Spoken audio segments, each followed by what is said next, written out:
가나의 혼인잔치라는 제목으로 말씀을 나눕니다. 지난 시간까지 이 산상수훈의 팔복과 관련된 내용을 살폈습니다. 목회자의 마음이 다 그렇겠지만 저희의 마음은 한 가지가 가장 큽니다. 그게 뭐냐면 우리 교회 출석하시는 모든 성도님들 그 가슴들이 하나님의 복음에 대한 풍성함을 많이 알았으면 좋겠다라는 거예요. 돈도 많아지고 건강도 회복되어지고 삶의 주변에 넘치는 복이 있어서 많은 사람들에게 부어줄 수 있는, 나누어 줄 수 있는 풍성한 삶의 주인공 되는 것도 중요합니다. 그런데 그 삶의 모든 원리의 정점에는 하나님이 내게 주신 복음에 대한 이해를 제대로 해야 되고 그 복음이 내 속에 삶으로 제대로 구현되어져야만이 하나님이 내게 주시는 그 모든 복이 우상이 되지 않고 사라져버릴 이 세상의 흙으로 먼지로 되어지지 않고 분명한 삶의 영광으로 드러날 줄 압니다. 오늘 본문에 보면 예수님이 요한복음에서 행하셨던 7가지의 표적 중에 가장 첫 번째 표적이 소개됩니다. 표적이라고 하는 말은 세메이온이라고 하는 말인데요. 표적과 기적, 표현이 비슷해요. 그러나 표적과 기적은 그 뜻하는 의미가 전혀 다릅니다. 우리가 알고 있는 것처럼 기적은 초현실적인 비과학적인 일이 일어나는 어떤 사건들을 우리들은 기적 그렇게 표현하죠. 똑같은 맥락입니다. 비현실적이고 비과학적인 그런 어떤 일들이 일어나는 것은 동일하나 그 일을 통해서 하나님이 의도하신 목적이 있는 거예요.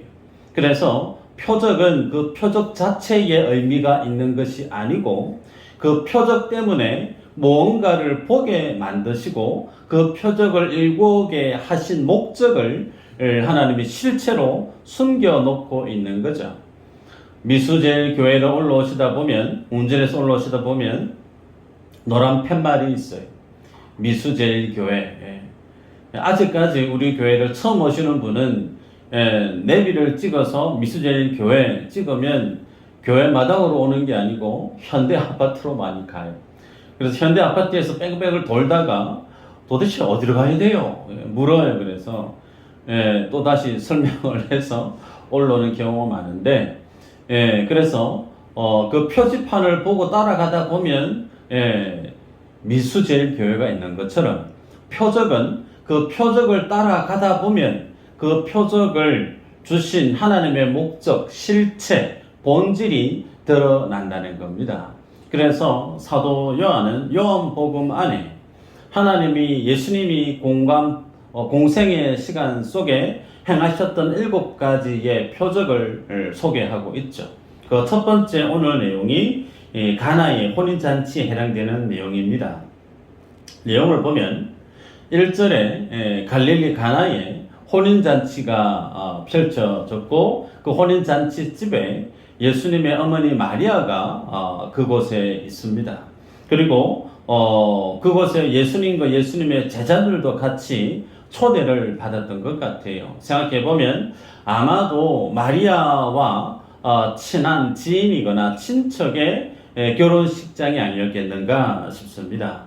보통 유대인들에게 있어서 혼인잔치는 통상 수요일날 시작해서 한 일주일 내지 2주일 동안 혼인잔치가 계속 이어집니다.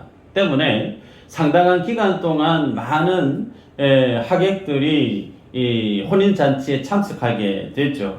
그래서 그 모든 오는 손님들을 대접하기 위해서 반드시 있어야 될 잔치집에 빠져서는 안 될 요소가 있는데 그게 뭐냐면 포도주죠. 포도주. 그래서 포도주가 그 집에 있어서 얼마만큼 좋은 것으로 준비했느냐에 따라서 이 집이 손님들을 어떻게 대하느냐 여기에 가름을 할 수 있을 정도로 유다 문화 속에서 특히 혼인잔치 그 상황 속에서 포도주가 지니고 있는 그 의미는 상당하다 말할 수 있습니다. 그런데 오늘 본문 속에 문제가 하나 생기죠. 그 포도주가 넘쳐나야 될 혼인잔치집에 포도주가 똑 떨어져 버린 겁니다. 그래서 그 포도주가 떨어진 사실을 두고 3절에 보면 예수님의 어머니 마리아가 예수님께 나와서 포도주가 떨어졌다고 얘기를 하죠. 그런데 여기서 마리아가 예수님께 나와서 포도주가 떨어졌어요 라고 하는 그 얘기는 단순히 포도주가 떨어졌다라고 하는 상황을 설명하는 것을 뛰어넘죠. 의도한 바가 있다는 거예요. 그 의도한 바는 내 아들 예수 아들이 이 포도주가 떨어졌기 때문에 이 떨어진 포도주를 다시금 충원을 해달라라고 하는 그런 어떤 요구사항이 예수님께 포도주가 떨어졌다라고 하는 그 말 속에 녹아 있었다는 겁니다. 더 적나라하게 표현하면 마리아는 네가 메시아 되고 네가 그리스도일 텐데 그러면 네가 포도주 떨어진 것으로 인해서 네가 메시아 됨을 이 자리에서 한번 증명해 봐라. 그런 의도가 다분히 녹이고 있는 내용이죠. 자, 이러한 어머니 마리아의 요청에 예수님의 반응, 그 예수님의 대답이 4절에 소개되죠. 읽어보면 예수께서 이르시되 여자여 나와 무슨 상관이 있나이까 내 때가 아직 이르지 아니하였나이다 그랬습니다. 자, 여기서부터 이제 풀어가야 될 숙제가 있는데 예수님이 육적인 어머니 마리아를 어떻게 부르죠? 여자여라고 불러요. 귀네라고 하는 말입니다. 여러분 유교적인 우리 문화에서 보면 그래도 육적인 어머니 마리아에게 예수님이 여자여라고 말한 것은 상당히 무례하게 느껴질 수가 있습니다. 여자여. 그러면서 친어머니인데도 친어머니를 마치 남이 어머니를 부르는 것처럼 여자여 그렇게 부르는 예수님의 모습을 보게 되죠. 성경에는 이런 마리아를 부르는 여자여라고 부르는 말이 또 등장합니다. 예수님이 십자가에 달리셔서 돌아가실 즈음에 예수님의 발 앞에 밑에서 흐느껴 오는 마리아를 보죠. 그 마리아를 향해서 예수님이 얘기합니다. 여자여. 옆에 있는 제자가 있습니다. 요한이 있어요. 여자여 아들이니이다. 무슨 얘기죠? 나는 이제 주님 나라로 가는데 당신의 아들이 되어서 당신을 섬길 아들 같은 자가 누구냐면 사도 요한이라는 거예요. 그러면서 사도 요한에게 내 어머니를 부탁하는 예수님의 그 모습을 우리는 기억하고 있습니다. 자, 예수님 시대에 귀네라고 하는 여자라고 하는 말의 일반적인 의미는 소위 이 남성 위주의 그런 시대 속에서 여성의 지위는 아무것도 없었던 시대입니다. 그런 시대 속에 귀네라고 하는 이 말이 차지하는 의미는 그나마 상당히 존대해 주는 표현이에요. 그러면 예수님이 마리아를 향하여서 귀네라고 여자여라고 말한 이 말의 의도는 예수님이 이제 공생의 사역을 향해 나아가는 자신의 표현을 준비된 모습을 그렇게 이 여자여라고 하는 표현으로 주님이 드러내고 있다는 사실이죠. 여러분, 그래서 이 마리아가 요구하고 있는 포도주 떨어졌다라고 하는 이 내용을 예수님께 얘기하는데 예수님의 답변은 여자여. 이제 나는 당신의 육적인 아들이 아닌 나는 이제 공적인 하나님의 아들로서 하나님의 일을 행할 것이다 라고 하는 예수님의 공생의 사역에 대한 시작점을 알려주시면서 아이러니한 것은 마리아의 요구사항에 대해서 내하고 무슨 상관이 있어요? 그래. 소위 잔치집에 포도주 떨어진 것과 그것과 나와의 무슨 상관이 있습니까? 상관없다는 거예요. 그러면서 거절하시는 예수님의 모습을 볼 수 있죠. 거절하시는 주님의 또 다른 분명한 의도가 그 이후에 소개되어지는데 내 때가 아직 이르지 아니하였나이다 그래요.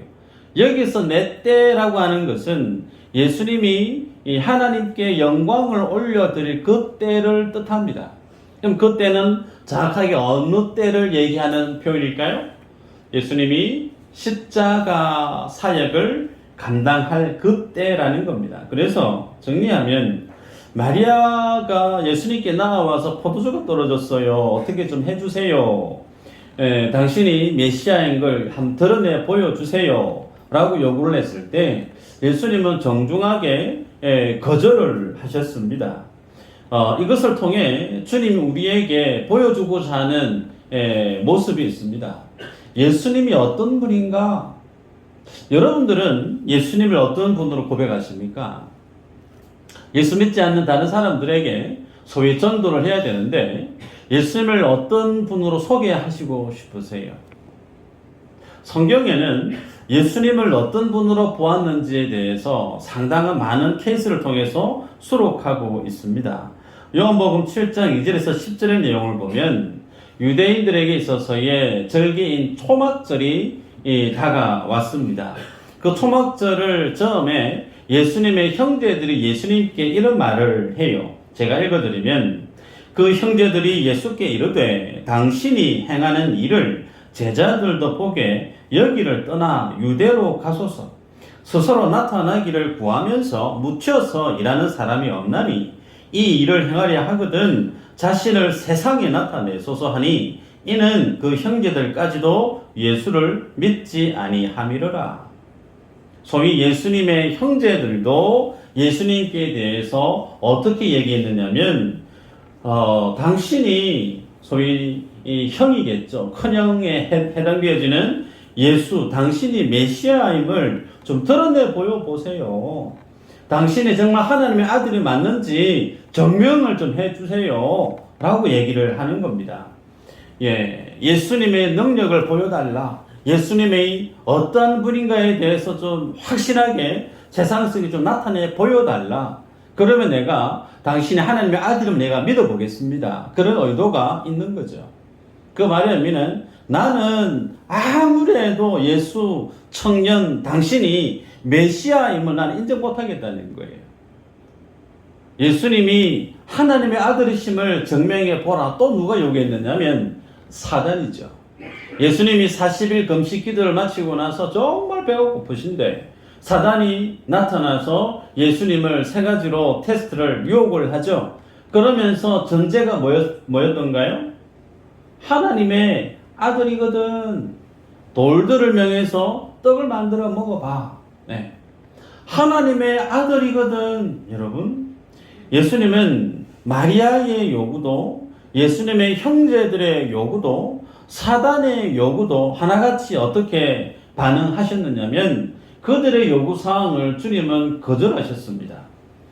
그래서 주님은 인간이 바라는 소위 예수님이 이 땅에 오신 목적이 예수님의 능력이 어느 정도 되는지 나타내 보이기 위해서 이 땅에 오신 분이 아니라는 거예요. 예수님이 이 땅에 성육신하신 목적은 인생들로 하여금 예수님의 능력이 얼마만큼 출중한지 자랑하고 많은 사람들로부터 인기를 누리기 위해서 이 땅에 성육신하신 것이 아니라는 겁니다. 뿐만 아니라 오늘 본문에 보면 혼인잔치집에 포도주가 떨어졌다라고 하는 그 내용은 그 혼인집 잔치 모든 사람들에게 있어서는 상당히 난처하고 큰 결례를 행하게 되어지는 큰 인생의 문제가 드려졌다는 거예요. 그런데 그 인생의 문제를 들고 와서 예수님께 이 인생의 문제 좀 해결해 주세요라고 얘기를 하는데 그럼에도 불구하고 주님은 나는 인생의 문제 해결을 위해서 이 땅에 성육신한 것이 아니라는 거예요. 여러분, 이 부분이 중요합니다. 예수님은 이 땅에 오신 목적이 인생의 소원 성취를 위해서 내 인생에 정말 큰 인생의 문제를 해결하시기 위해서 하나님의 보좌를 포기해서 이 땅에 오신 분인가? 그거 아니라는 거예요. 누가복음 12장 13절 이하로 보면 형제가 있었는데 부모님이 돌아가셨어요. 부모님이 돌아가시고 나서 유산 문제가 불거졌습니다. 형이 그 유산을 아마 독차지했던 것 같아요. 동생 되는 사람이 예수님께 나와와서 그 상황을 설명합니다. 그러면서 형으로 하여금 그 아버지의 유산을 좀 나눌 수 있도록 말 좀 해달라고. 예, 그 사람에게는 그 유산을 나누는 그것이 본인의 인생에게는 상당히 중요했겠죠. 먹고 사는 문제가 상당한 영향력을 미치게 되어지니까 유산을 제대로 균등하게 나누는 것이 각 그 사람에게 인생에 있어서는 꽤 중요한 문제라는 거예요. 그런데 그 요구사항에 대해서 예수님이 어떻게 말씀을 하십니까? 나를 물건 나누는 재판관으로 네가 나를 알았느냐? 아니라는 거예요. 내가 이 땅에 온 것은 물건 나누고 누가 누구에게 더 유산을 많이 적당하게 배분하기 위한 재판관으로 온 거 아니다. 그러시면서 도리어 그 유산 문제를 들고 온 그 사람에게 예수님이 삶과 탐심을 물리치라. 네. 탐심을 물리치라. 그러시면서 어리석은 부자의 비유에 대한 말씀을 하시는 것을 볼 수가 있죠. 그러기에 여러분, 오늘 마리아가 예수님께 나와서 혼인잔치집에 정말 절실하고 큰 문제가 불거졌는데 그 문제를 해결해 주기를 들고 왔던 그 주님 앞에 주님은 안면 몰수하고 거절해 버리십니다. 여러분, 이 모습을 보면서 우리가 주님 앞에 서 있는 나의 믿음의 모습을 면밀히 점검하셔야 돼요. 여러분, 내가 예수님을 믿고 내게 필요한 예수 그리스도는 어떤 분인가? 내 인생의 문제를 해결해 주실 분이 필요하고 내 인생의 필요를 채워 주실 분이 필요해서 나는 예수 그리스도를 믿는가? 아니면 그 무엇으로도 도무지 해결해 줄 수 없는 인생의 죄에 대한 문제, 그 죄의 결과, 그것은 사망인데 이 죄의 사슬의 문제를 끊어버리고 죽음을 하나님께로부터 해결해 주셔서 영원한 하나님의 나라를 소망하고 그 하나님의 생명을 부여잡고 하나님의 자녀가 되기 위해서 유일한 예수 그리스도 그 주님이 필요한가? 나는 예수 그리스도를 쫓아다니는 예수님을 믿는 목적이, 동기가 무엇인가? 라고 오늘 성경은 우리에게 질문합니다. 여러분들은 어느 케이스에 해당이 되세요? 여러분, 예수님 앞에 나왔던 많은 사람들이 있었습니다. 대표적으로 오병이어 사건을 여러분이 다 아실 겁니다. 많은 사람들에게, 5,000명이 넘는 사람들에게 먹거리를 다 공급해 주고 난 이후에 그 많은 사람들이 예수님을 자신들의 왕으로 삼고 싶었어요. 그런데 그 많은 무리들 앞에서 그들이 다가오는 그 상황 속에 예수님의 행동은 숨어버려요. 그들을 떠나버립니다. 예수님이 좋아서 예수님을 찾으러 나오는 그 많은 무리들이 있었는데 그들의 중심을 주님이 꿰뚫어 보시고 도리어 그들로부터 주님은 숨어버렸어요. 왜요? 주님이 설명하시죠. 저들이 나를 따르는 것은 표적을 보기 위함이 아니고 먹기 위함이다. 소위 자신의 필요를 체험받기 위해서 인생의 문제, 내 인생의 소원, 내 인생의 계획, 그것을 예수님께로부터 공급받기 위해서 나를 쫓아오는 것이지, 저들이 나를 쫓는 것은 표적이 제시하고 있는 그 뜻, 그 본질 때문에 나를 쫓는 자가 아니다. 그래서 주님이 숨어버렸어요. 아니나 다를까 예수님을 십자가에 못 박아라 라고 고함쳤던 그 많은 사람들이 다 그때 그 사람들이에요. 여러분, 예수님을 믿는 신앙의 동기 중에 먹고 사는 문제 때문에, 내 인생의 소원 성취 때문에 주님을 쫓는 자들은 자신의 그 필요가 다 채워지고 나면 여지없이 고개를 돌려서 주님을 떠납니다. 주님을 떠나요. 그래서 우리들은 주님을 믿는 내 믿음의 모습이 어떠한가를 다시금 냉철하게 분별하셔야 됩니다. 나는 예수 그리스도가 필요해서 예수님을 믿는 것인가? 아니면 내 인생의 문제 때문에 몸이 아프고 가정에 문제가 있고 사업상의 어떤 질환이 있고 해결해야 될 필요가 있어서 내가 주님을 믿는 것인가? 내 믿음을 말씀 앞에서 점검하시기를 바랍니다. 두 번째, 오늘 물로 포도주로 만든 하나님의 본질적인 뜻을 우리가 찾아가야 되는데요. 오늘 본문에 보면 하인들에게 예수님이 명합니다. 물을 항아리에 채워서 연회장에 갖다 주라 그래요. 그 연회장에 갖다 주었던 그 항아리가 몇 개죠?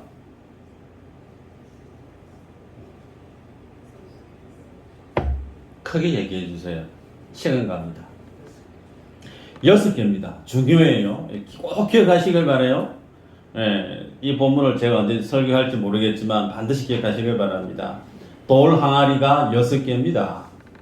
자, 그 돌 항아리의 용도에 대해서 6절에 설명하죠.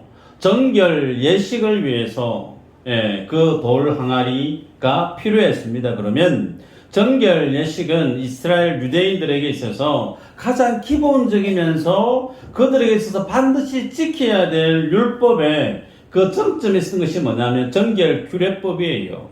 그래서 그 정결케 하는 율법을 결례를 행하는 것은 상당히 큰 잘못된 것으로 유대인들은 인식했단 말이죠. 그러면 그 돌 항아리에 뭐가 있어야 될까요? 정결 규례라 하면 사람들이 오고 갈 때 손과 발을 씻기 위해서 그 항아리에 물을 채워놔야 되는 용도죠. 그 항아리에 물이 있었어요? 없었어요? 물이 없었습니다. 그 6개의 항아리에 빈 통으로 있었다는 거예요. 그래서 그 빈 통에 예수님이 물을 부어라 그랬습니다. 물을 채워라 그랬습니다.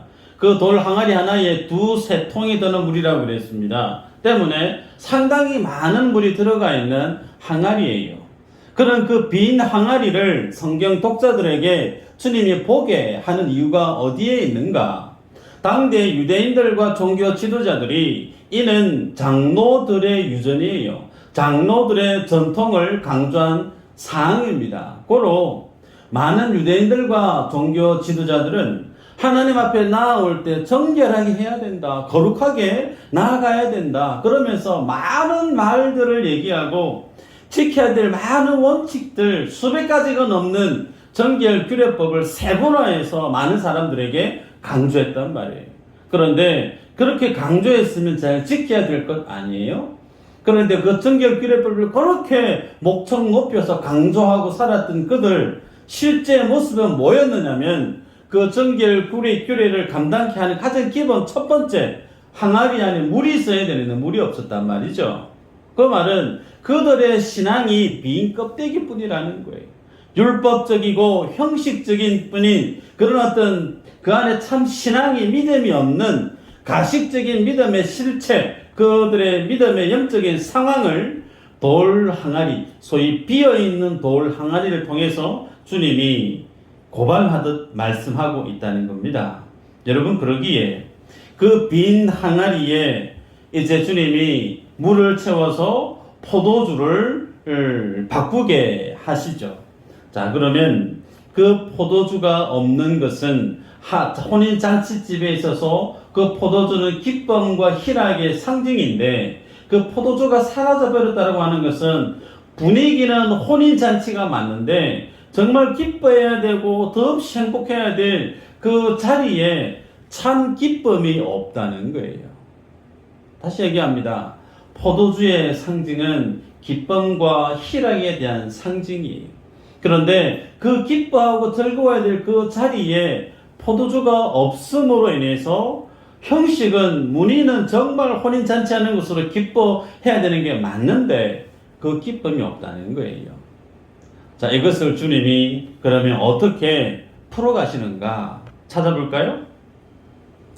예수님이 이 혼인잔치집에 기쁨과 희락이 넘쳐나야 되는데 그것이 없어져 버린 것을 어떻게 풀어가는가? 여러분, 우리가 2장을 읽었지만 1장 내용을 빨리 들춰보면 오늘 있었던 이 사건이 요한복음에서 며칠째 해당되어지는 사건인지 알 수가 있습니다. 집에 가서 꼭 찾아보시길 바라는데 답은 7일째 됩니다. 7일째. 왜 사도 요한이 가장 맨 늦게 공간복음을 쓰면서 7일째 해당되어지는 그 시점에 이 사건을 소개하고 있느냐면, 여러분 7이라고 하는 것은 성경에서 아주 중요하죠. 그냥 우연히 7일째가 아닙니다. 성경은 더더욱이 요한복음은 하나님이 사도 요한을 통해서 아주 주도 면밀하게 하나님의 복음, 소위 기독론을 가장 확실하게 드러내 보이기 위한 의도된 책이 요한복음이에요. 그래서 장소, 거리, 날짜 혹은 이름의 순서 하나하나 중요하지 않는 게 없어요. 다시 얘기하면 7일째 이 사건이 일어난 것은 하나님이 이 7일째 사건을 통해서 보여주고 싶은 게 있다는 거예요. 여러분, 하나님께서는 7일째, 6일째 모든 만물을 만드시고 나서 7일째 안식하셨어요. 고로 성경에서의 7은 하나님의 안식의 완성입니다. 7이 상징하는 그 의미는 하나님의 창조로 인한 완성된 하나님의 나라의 그 안식을 표현할 때 소위 7일이라고 하는 숫자 7을 강조합니다. 자, 그래서 그 하나님의 7일째 되어지는 그날에 주님이 그 자리에 가서 정말 있어야 될 기쁨을 포도주를 물로 포도주를 바꾸어서 그 기쁨을 만드시는 것을 보게 돼요. 두 번째, 주님이 어떻게 이것을 하시는가 보면 돌 항아리 안에 물을 넣어서 포도주로 만드는데, 여러분 7이 중요하다고 그랬습니다. 7. 그러면 하나님이 이 행복해야 되고 기쁨이 넘쳐야 될 이 가정 속에 온전한 하나님의 안식을 포도주를 통해서 기쁨으로 성화시켜내야 되는데, 항아리가 몇 개라고요? 왜 6개일까요? 이왕이면 7개면 더 맞아요. 성경에서 7은 완전수에 해당되어지기 때문에 7이 가지고 있는 그 의미를 통해서 하나님의 의도를 확연하게 드러낼 수 있는데, 애매하게 불안정하게 항아리가 6개예요. 그런데 잘 찾아보시면 본문 속에 항아리가 6개가 아니에요. 7개입니다. 하나는 숨어 있어요. 그 하나가 누굴까요? 뭘까요? 예수 그리스도세요.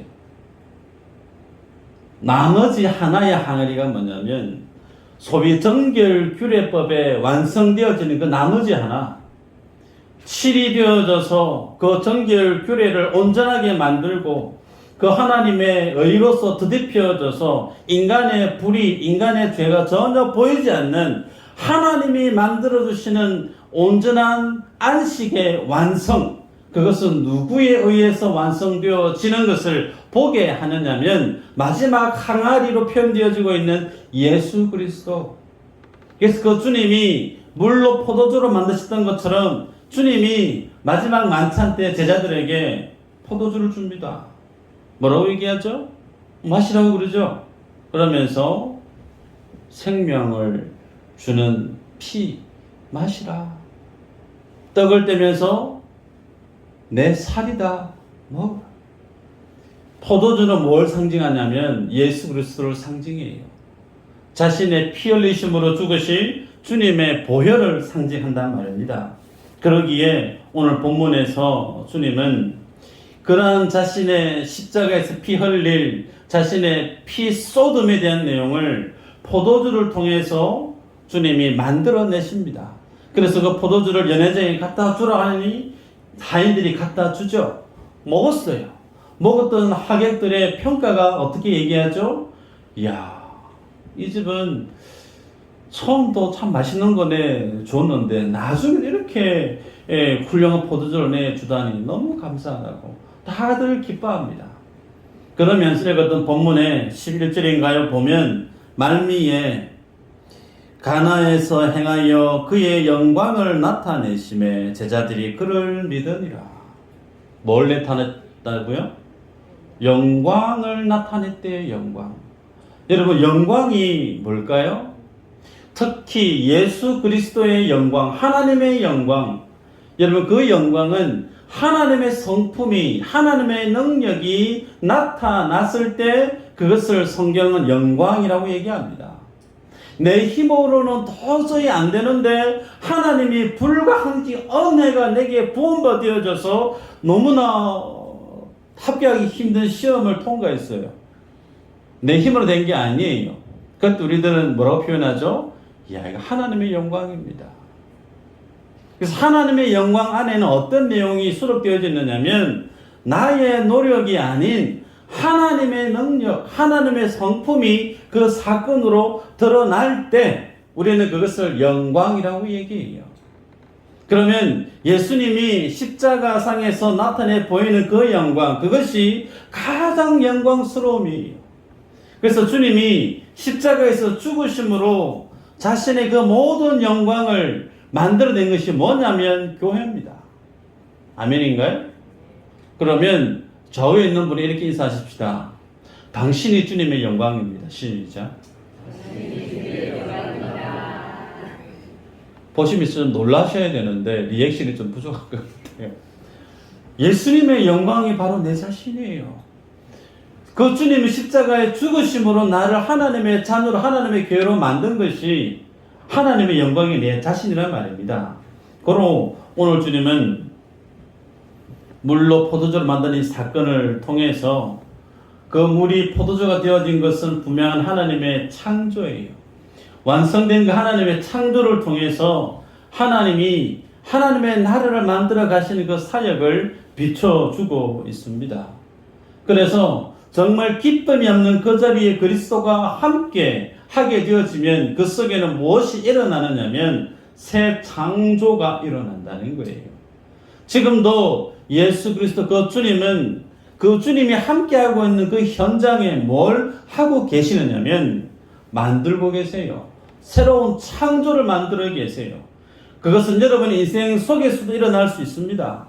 그래서 주님은 뭘 원하시느냐면 내 인생 속에 내가 행해서 만들어냈던 수많은 업적들, 그것도 물론 가치 있다 나는 얘기할 수 있으나 그거 아니에요. 하나님은 여러분의 인생 속에서 하나님의 영광을 만들어 가시기를 원하시는 줄 믿으시길 바랍니다.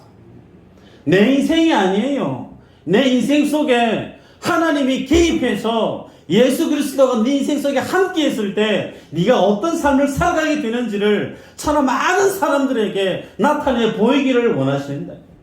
그것이 영광이라는 거예요. 그 영광의 증거가 저입니다. 여러분이 인정하실지 모르겠으나 제가 이 자리에 서 있을 인간이 못 돼요. 쓰레기 더미에 산적히 쌓여져 있는 그 쓰레기보다 더 많은 허물과 죄가 제 안에 있었던 그런 부족함이 한없이 많은 사람이에요.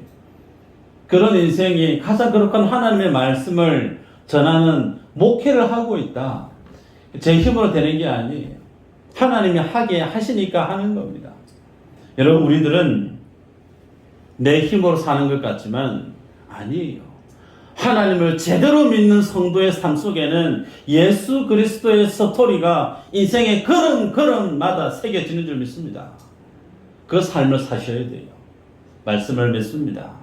오늘 본문에 보면 주님은 희망이 없고 기쁨이 없는 그 자리에 주님이 함께해서 하나님의 기쁨을, 하나님의 안식을, 하나님의 영광을 만드는 것을 보여줍니다. 그 정점에 우리에게 묻습니다. 내가 예수 그리스도를 믿는 이유가 어디에 있는가? 내 소원 성취를 위해서 그 안에는 물질도 있고 건강도 있고 출세도 있고 혹은 자녀의 잘됨도 있고 다양하겠죠. 그것 때문에 주님을 믿는가? 아니라는 거예요. 예수 그리스도 때문에 주님을 믿어야 됨을 우리에게 얘기합니다. 이 믿음의 자리에 서기를 축복합니다. 여러분, 남녀가 있어요. 둘이 너무너무 사랑해요. 이제 결혼을 앞두고 있습니다. 우리 청년들 잘 들으세요. 예, 많은 형제가 있고 많은 자매가 있는데 그 중에 유독 나에게 남자는 저 형제밖에 없는 거예요.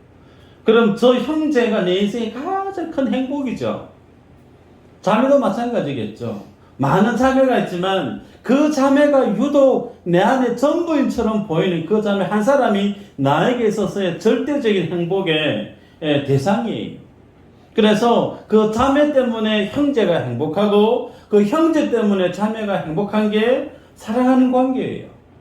그런데 그 형제, 자매가 서로 때문에 기뻐하고 즐거워하는 게 아니고 형제가 주는 선물을 주면 너무너무 기뻐하는 거예요. 근데 선물 안 주면 관심도 없어. 눈도 안 마주쳐. 그 관계가 제대로 된 관계 맞습니까? 그런 관계는 빨리 정리하는 게 답이죠. 하나님 앞에 서 있는 나의 믿음의 모습이 그렇다는 거예요. 나는 여호와 하나님으로 주님만으로 하박국 3장에 모든 거 다 잃어버려도 나는 여호와 하나님을 기뻐한다. 그게 주님 앞에 바로 서 있는 믿음의 모습이라는 거예요. 무엇 때문에 뭘 해 주셔서 감사가 아니라는 겁니다. 당연히 뭘 해 주시면 고맙겠죠. 당연히 아픈 몸을 기도했더니 나아버렸다. 출세길이 확 펴져 버렸다. 자녀의 인생길이 확 펴져 버렸다. 당연히 감사하겠죠. 그런데 그게 아니어도 예수 그리스도로 인하여 기뻐할 수 있고 감사할 수 있는 삶의 모습이 우리에게 필요하다는 거예요. 그러려면 뭐 해야 되는가? 한번 따라 할까요? 인생의 주어를 바꾸라. 나가 아니에요. 인생의 주인 바꾸는 것이 뭐냐면 예수 믿는 거라고 그랬습니다. 마리아가 3절에 아들 예수를 그렇게 하대하는 것처럼 불렀는데 5절인가 넘어가면요. 그의 말씀하시는 것을 들으라 그래요. 예수님을 높입니다. 그러자 포도주 때문에 집중했던 모든 인생들이 예수님이 뭐라고 말씀하시는지에 대해서 그 말씀에 대해서 하인들이 집중해요. 중요합니다. 내 삶의 시선을 어디에 고정해야 되는가? 문제에 고정하고 환경에 고정할 게 아니고 내 삶의 주인 되신 예수 그리스도 그분의 음성에 내 시선을 고정해야 된다는 거예요. 그렇게 주님의 시선, 주님의 말씀에 내가 고정하게 되어지면 주님이 내 안에서 살아 역사하셔서 나는 할 수 없고 나는 연약하고 모자라고 하등의 능력이 없어도 그런 내 삶의 자리에서 하나님의 스토리를, 하나님의 영광을 내 삶의 자리에서 만들어 가십니다. 이것이 믿음의 능력이에요. 이 믿음을 살아내는 모든 분들 되시기를 주의 이름으로 축복합니다. 기도합니다.